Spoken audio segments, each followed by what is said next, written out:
مسی یا رونالدو، دو اسطوره بزرگ فوتبال، اما این بار در جام جهانی 2026.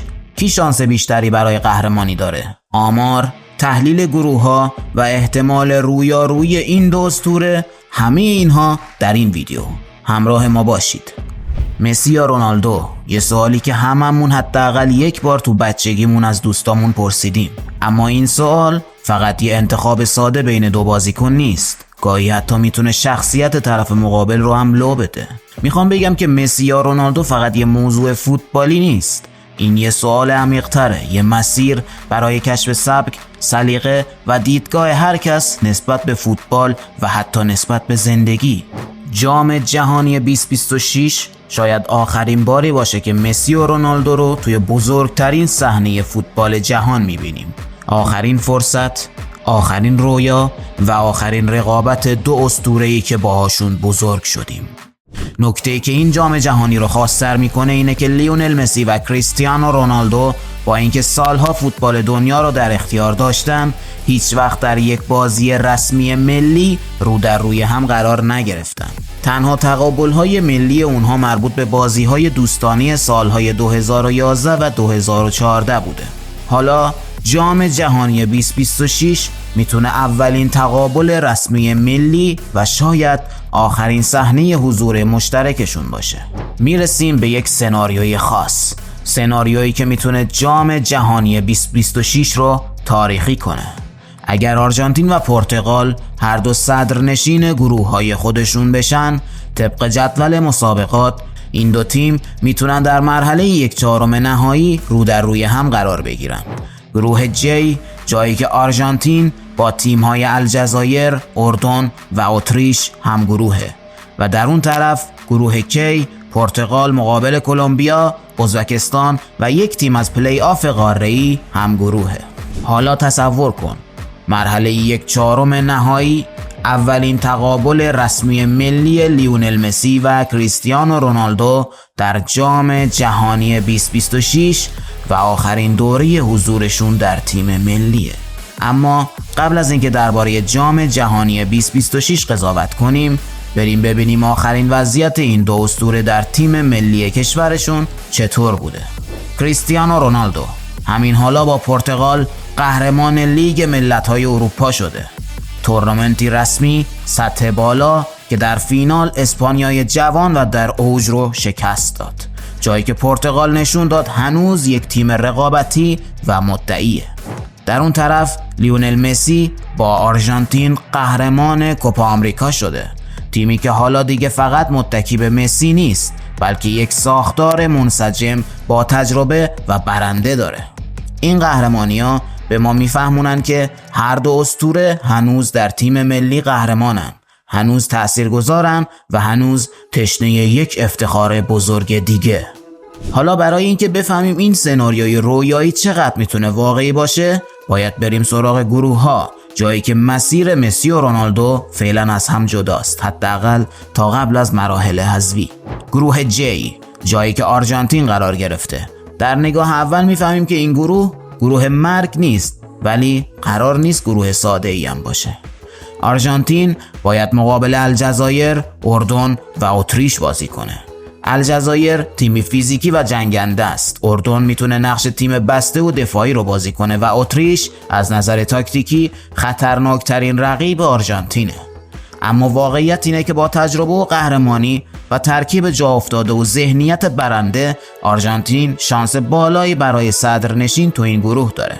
در طرف مقابل گروه کی، جایی که پرتغال قرار گرفته. پرتغال باید روبروی کلمبیا، ازبکستان و یک تیم از پلی آف قاره‌ای قرار بگیره. کلمبیا از نظر فردی تیم خطرناکتریه و ازبکستان تیمی منظم و دونده است و تیم پلی آف میتونه ناشناخته ترین عامل این گروه بشه. با این حال پرتغال از نظر عمق ترکیب و تجربه تورنمنتی همچنان مدعی صدرنشینی تو این گروهه. یه نکته جالبم تو این گروه وجود داره. پرتغال باید مقابل کلمبیا بازی کنه، همون تیمی که آرژانتین توی فینال کوپا آمریکا با نتیجه 1-0 یعنی فقط با 1 گل شکستش داد و قهرمان شد. این به این معنیه که پرتغال قراره روبروی تیمی قرار بگیره که خودش رو مقابل قهرمان جهان و کوپا آمریکا ثابت کرده. خب بریم سراغ آمار تیم هایی که آرژانتین و پرتغال با اونها هم گروهی هستن. ابتدا میریم سراغ گروه K یعنی پرتغال. کلمبیا حریف سرسخت پرتغال در مرحله گروهی. کلمبیا تا قبل از جام جهانی 2026 تونسته 6 بار به جام جهانی صعود کنه که بهترین دوران حضورشون در سال 2018 با خامس رودریگز بوده. کلمبیا بعد از غیبت در جام جهانی 2022 با نسلی تازه نفس و انتظارات جدید وارد جام جهانی 2026 میشه. با ستاره‌های جدید مثل لوئیس دیاز و دانیل مونوز شکل گرفته و حتی قوی تر از تیم 2018 به نظر میاد. حریف بعدی پرتغال ازبکستانه. داستان ازبکستان کاملا متفاوته. اونها برای اولین بار به جام جهانی صعود کردند. تیمی که در مرحله مقدماتی رقابت نزدیکی با ایران داشت و در آخر به عنوان تیم دوم بعد از ایران به جام جهانی صعود کرد. این صعود ازبک ها نشون دهنده اینه که اونها میخوان ثابت کنن که فوتبال ازبکستان پیشرفت کرده و جایگاهش در فوتبال آسیا و جهان در حال تغییره. تیم بعدی پرتغال هم از بین پلی‌آف بین قاره‌ایه که هنوز مشخص نشده. در گروه آرژانتین بریم سراغ تیمی که همیشه حرفی برای گفتن داره و تیم‌های بزرگ رو به دردسر میندازه. اتریش. عملکرد اتریش در آخرین دوره یورو که صدرنشین گروهی شدن که در اون هلند و فرانسه هم حضور داشتن. یک بیانیه جدی برای فوتبال جهان. همه قطعا میدونستن با این شیوه پرس جدیدی که اتریش داره خیلی راحت میتونه به جام جهانی صعود کنه. نقطه ضعف اتریش فقط میتونه نبودن یک دروازه‌بان مطمئن باشه. آخرین حضور اتریش در جام جهانی در سال 1998 بوده و اونها بعد از سالها به رقابت‌های جام جهانی رسیدن. الجزایر. توضیح این که الجزایر نتونسته به جام جهانی 2018 صعود کنه و بعد از اون قهرمان جام ملت‌های آفریقای 2019 شده و اینکه بازم چطوری نتونستن به جام جهانی 2022 برسن واقعا عجیب به نظر میرسه. به هر حال با هر زحمتی اونها در جام جهانی 2026 حضور دارن و تونستن برای بار 5م به جام جهانی صعود کنن. اردن یکی از تیم‌های دیگه تازه وارد به جام جهانی. اردن با رسیدن به فینال جام ملت‌های آسیا و البته باخت در مقابل قطر یکی از شگفتی‌های اون جام بود. اردن بازیکنای مطرح زیادی نداره ولی کیفیت بعضی از بازیکنانش مثل موسی التماری که برای رن فرانسه بازی میکنه خوب به نظر میرسه. هر دو اسطوره در گروهشون یک رقیب سرسخت دارن که ممکنه کارو براشون سخت کنه. آرژانتین با اتریش و پرتغال با کلمبیا. با این حال اکثر کارشناسای فوتبالی معتقدن که این دو تیم به عنوان صدرنشین گروهشون به دور بعد صعود میکنن. برای همین ما در نظر گرفتیم که اگر هر دو تیم در گروهشون صدرنشین بشن و باز هم اگر در مراحل حذفی بازیشون رو ببرن در مرحله 1/4 رو در روی هم قرار میگیرن. در صورت اتفاقات دیگه مثل دوم شدن در گروه و موارد این چنینی این سناریو متفاوت میشه و حتی ممکنه با حذف در مرحله حذفی نتونن مقابل هم دیگه بازی کنن. ولی با این حال همه ما منتظر رویارویی این دو اسطوره بزرگ فوتبال هستیم. اما جام جهانی رو فقط یک نفر نمیبره. برای رسیدن به قهرمانی مسی و رونالدو نیاز به تیم دارن. حالا بیایم ببینیم پشت این دو اسطوره چه ستاره‌هایی ایستادن.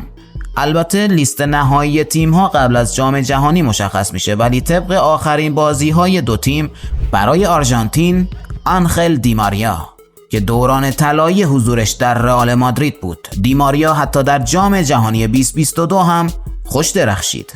خولیان آلوارز مهاجمی که این روزها عملکرد خیلی خوبی در تیم باشگاهی خودش و حتی در بازی‌های ملی داشته. آلخاندرو گارناچو مهاجمی که بعد از جدایی از منچستر یونایتد و رفتن به چلسی بهتر و بیشتر داره دیده میشه. لاوتارو مارتینز، مهاجمی که این روزها در اینتر میلان داره خوب بازی میکنه و یکی از تیم‌های صدرنشین سری آ ایتالیاست. انزو فرناندز که در چلسی در حال درخشیدنه و واقعا هافک خوبیه. مکالیستر که نقش بسیار کلیدی در قهرمانی فصل قبل لیورپول داشته و بازیکن آماده این روزهای خط هافبکه. امیلیانو مارتینز، ستاره‌ای که در بازی‌های ملی واقعاً یک شاهکار به تمام معناست. بریم سراغ بازیکن‌های پرتغال. پدرو نتو که در جام باشگاه‌های جهانی و حتی در لیگ ملت‌های اروپا نشون داد که واقعاً بازیکن قابل اعتمادیه و میتونه خیلی تاثیرگذار باشه. رافائل لیاو، بازیکن سرعتی و خوش تکنیک پرتغال. ویتینیا، یکی از بهترین هافبک‌های حال حاضر فوتبال جهان که با پاریس سن ژرمن تمام جام‌ها رو درو کردن. ژائو نوس که اون هم در کنار ویتینیا در پاریس که واقعا عملکرد فوق‌العاده‌ای داشته. برونو فرناندز، برونو رهبر منچستر یونایتد و بازیکن بی‌حاشیه و سطح بالای این روزهای فوتبال اروپا. نونو مندز در بازی‌های لیگ ملت‌های اروپا و همچنین در لیگ قهرمانان اروپا نونو مندز واقعا درخشید. و بازیکن آخر روبن دیاز که نشون داده واقعا مدافع قابل اعتمادیه. حالا که همه چیزو کنار هم گذاشتیم، گروه‌ها، ستاره‌ها، مسیر احتمالی و شرایط فعلی تیم‌ها، میفهمیم که این بحث فقط درباره این که مسی بهتره یا رونالدو نیست. این درباره پایان یک دورانه. دو بازیکنی که بیشتر از 15 سال فوتبال دنیا رو تعریف کردن ممکنه برای آخرین بار روی بزرگترین صحنه جهان دیده بشن. شاید هیچ وقت نفهمیم کدومشون واقعا بهتر بود، اما چیزی که قطعیه اینه که ما خوششانس بودیم هر دوشون رو همزمان دیدیم. جام جهانی 2026 شاید فقط یک تورنمنت دیگه نباشه، شاید آخرین ورق از داستان مسی و رونالدو باشه. یک جام، یک فرصت و شاید یک خداحافظی تاریخی. حالا میخوام نظر تو رو بدونم. اگه قرار باشه فقط یکی از این دوتا تا مراحل آخر جام جهانی برسه، انتخابت کیه؟ مسی یا رونالدو؟ نظرت رو تو کامنت ها بنویس و اگه از این مدل تحلیل ها و روایت خوشت میاد حتما کانال ما رو سابسکرایب کن، چون هر چقدر که جام جهانی نزدیکتر بشه قرار ویدیوهای خفن‌تری هم داشته باشیم. یا حق.